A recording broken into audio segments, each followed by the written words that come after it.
തെറ്റായിൽ നിന്നും തെറിച്ചു വീണ കല്ലുപോലെ പങ്കജാക്ഷി റേഷൻ കടയിലെത്തി. എന്നാൽ പെൻസിൽ മാർക്ക് ശരീരവും സൂപ്പർ ഫൈൻ അനീര ഗന്ധവുമുള്ള റേഷൻ കടക്കാരൻ അരി കൊടുക്കുന്നതുവരെ പങ്കജാക്ഷിയുടെ ചന്തമുള്ള മോന്ത കാണാമല്ലോ എന്ന് കരുതി പതുക്കെ പതുക്കെ അവൾക്ക് അരി കൊടുത്തു. കിട്ടിയ അരിയുമായി അവൾ വീട്ടിലേക്ക് നടക്കുമ്പോൾ പെട്ടെന്ന് സഞ്ചിയുടെ വള്ളി പൊട്ടി അരി മുഴുവൻ തറയിൽ വീണു.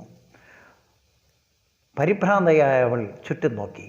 എന്നാൽ തൊട്ടടുത്ത മരിച്ചുവീട്ടിൽ നിന്ന് ഒരു മാന്യ അദ്ദേഹം അവളുടെ അരികിലേക്ക് വന്ന് ചോദിക്കുകയാണ്, താറുരുകിയ റോഡിൽ സഞ്ചിയുമായിരുന്നൊറ്റയ്ക്ക് റേഷൻ അരി വാരുന്നൊരു കൂട്ടുകാരി, സ്ലോ മോഷനിൽ വാരാതിനി സ്പീഡിലാക്കൂ, സഞ്ചിയുടെ വാതുറന്നെൻ്റെ നേരെ കാട്ടാമോ, ഒറ്റയരി പോലുമില്ലാതെ വാരി തന്നിടാം, ടാറുരുകിയ റോഡിൽ സഞ്ചിയുമായിരുന്നൊറ്റയ്ക്ക് റേഷൻ അരി വാരുന്നൊരു കൂട്ടുകാരി, സഞ്ചിയുടെ വാതുറന്നെൻ്റെ നേരെ കാട്ടാമോ, ഒറ്റയരി പോലുമില്ലാതെ വാരി തന്നിടാം.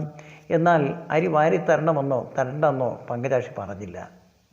എന്നാൽ പരോപകാരമേ പുണ്യമെന്ന തത്വത്തിൽ അടിയുറച്ച് വിശ്വസിക്കുന്ന ആ മാന്യ അദ്ദേഹം അവളുടെ സഞ്ചിയിലേക്ക് അരി വാരിയിട്ട് കൊടുത്തു.